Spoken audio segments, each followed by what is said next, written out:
If you enjoy the content on this channel, please like and subscribe.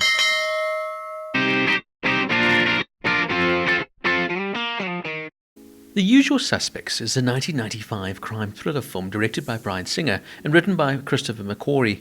It stars Stephen Baldwin, Gabriel Byrne, Benicio del Toro, Kevin Pollak, Chazz Palminteri, Pete Postlethwaite, and Kevin Spacey. The plot follows the interrogation of Roger Verbal Kint, a small-time conman who is one of only two survivors of a massacre and a fire on a ship docked at the port of Los Angeles. Through flashback and narration, Kint tells an interrogator a convoluted story of events that led him and his criminal companions to the boat, and of a mysterious crime lord known as Keyser Söze, who's controlled them. The film was shot on a $6 million budget and began as a title taken from the column in Spy magazine called The Usual Suspects, after one of Claude Rains' most memorable lines in the classic film Casablanca. And Singer thought it would make a good title for a film overall. The film was shown out of competition at the 1995 Cannes Film Festival and then initially released in a few theatres. It received favourable reviews and was eventually given a wider release. The praise went towards the mystery elements, the screenplay, the plot twist, and Spacey's performance. McQuarrie won the Academy Award for Best Original Screenplay, and Spacey won the Academy Award for Best Supporting Actor for his performance. The Writers Guild of America ranked the film as having the 35th greatest screenplay of all time. Some interesting trivia notes. The part of Verbal Kint was always intended for the actor, Kevin Spacey. The idea for this movie started only when the concept of a movie poster of 5 men in a lineup. Screenwriter Christopher McQuarrie had previously worked with a detective agency, and this influenced the depiction of the criminals and law enforcement officials in the script. The film was shot over 35 days. Kevin Spacey met with doctors and experts on cerebral palsy to discuss how it might affect his characterization. Christopher McQuarrie's real-life inspiration for the character of Keyser Söze was a real-life murderer by the name of John List, who murdered his family and then disappeared for 17 years. The stolen emeralds were real gemstones lent to the production. One of the film's most famous lines, Verbal Kint says, "The greatest trick the devil ever pulled was convincing the world he did not exist." This is a quote from French poet Charles Baudelaire. The quote also is used in the film End of Days, released in 1999, funny enough also featuring Gabriel Byrne and Kevin Pollak. Originally, the character of Keyser Söze was supposed to be called Keyser Söze, named after Christopher McQuarrie's old boss. He allowed his old boss to read the script, who did not want to be associated with an inherently evil villain, so requested a change to be made. Benicio del Toro was cast at the suggestion of Kevin Spacey. His part was originally written for someone like Harry Dean Stanton. All the actors worked for less than their usual fees. All the characters' names stem from staff members of the law firm and detective agency that Christopher McQuarrie worked at when he was young. In the making of documentary, both Stephen Baldwin and Kevin Pollak acknowledged that their long-standing feud with each other began on the set of this film. Though neither actor directly states what caused their animosity towards each other, Pollak does mention that Baldwin, in an attempt to stay in character as McManus, would go around acting tough and sometimes bully the other actors. Baldwin does admit that he was bullying towards Pollak on film. There are numerous stand-off confrontations with each other, also on screen. Gabriel Byrne originally turned down the film, not believing that the filmmakers could put it off. He was convinced after a sit-down meeting, though, with Christopher McQuarrie and Bryan Singer, impressed by their enthusiasm and vision.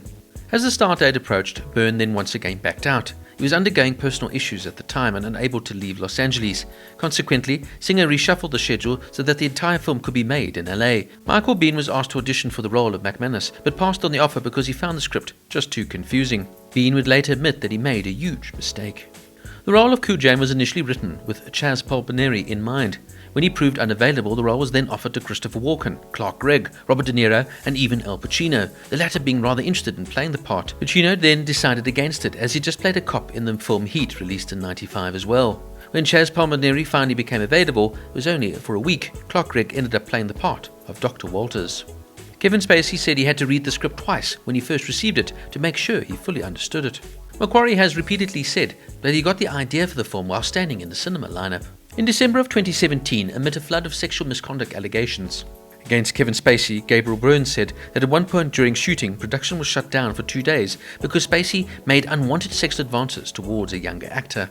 In June of 2018, Kevin Pollak claimed that the person in question was actually the then boyfriend of director Bryan Singer. Singer, who has himself been accused of sexual misconduct against minors, has denied that Spacey behaved inappropriately on the set of the film. In the scene in which the crew meets Redfoot after the botched drug deal, Redfoot flicks a cigarette at McManus' face. The scene was originally to have Redfoot flick the cigarette at McManus' chest, but the actor missed and hit Baldwin's face by accident. Baldwin's reaction is genuine. Bryan Singer spent an 18-hour day shooting the underground parking garage robbery. According to Gabriel Byrne, by the next day, Singer still did not have all the footage he wanted, so he refused to stop filming in spite of the bonding company's threat to shut down the production. Bryan Singer wanted the music for the boat heist to resemble Tchaikovsky's Piano Concerto No. 1. The ending music was based on a K.D. Lang song. In one of his most infamous reviews, Roger Ebert gave a thumbs down to the movie, giving it 1.5 stars. The movie even inspired an episode of The Dairy Girls, and the show even had a running gag called The Usual Suspects, as the series was set in the 1990s when The Usual Suspects were still being shown at cinemas in Northern Ireland. Benicio del Toro refused to audition for the film as he hates auditioning, and his bizarre dialect in the film was reportedly so unintelligible that during one scene Stephen Baldwin actually forgot his cue, unable to understand del Toro. According to the actor, the source of his character's unusual speech patterns came from the realization that the purpose of my character was to die, del Toro said. Del Toro would tell Singer, "It really doesn't matter what I say, so I can go really far out and this will make it incomprehensible." Singer has described the film as a double indemnity meets Rashomon, and said that it was made so you can go back and see all sorts of things you didn't realize they were there the first time. You can get into it a second time in the way you never could the first time round. He also compared the film's structure to Citizen Kane, which also contained an interrogator and a subject who's telling a story, and the criminal caper, the Anderson tapes. McQuarrie and Singer had a difficult time getting the film made because of the non-linear story, and the large amount of dialogue and the lack of cast attached to the project. Gabriel Byrne has said that the actors generally got on quite well behind the scenes, and remembers them often laughing in between takes.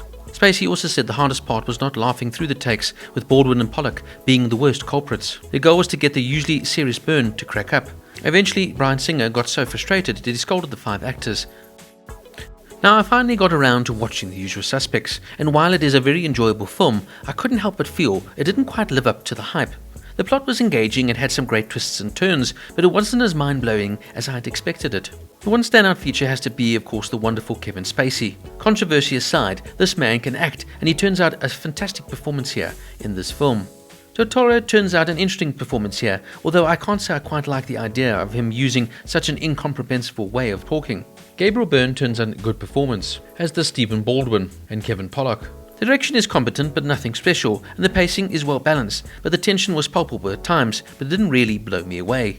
Now, the film is famed for its iconic plot twist, which was probably the most disappointing aspect for me. I'd heard so much about it, and when it finally arrived, I was like, oh, okay, is this it? Look, it's a good reveal, don't get me wrong, but I had seen it coming. Overall, this is a good crime thriller, but it's not the masterpiece it's been made out to be. If you haven't seen it, it's still worth a watch, but temper your expectations.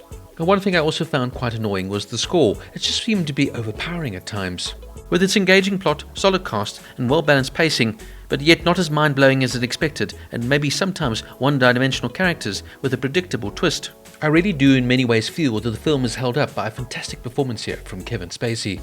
In saying all of that, it's not a bad film. It's definitely entertaining, and it certainly hasn't dated. The story is intriguing and will keep you more than entertained. I just really wasn't blown away by this film, and maybe went in with too high an expectation. The Usual Suspects gets a 7.5 out of 10.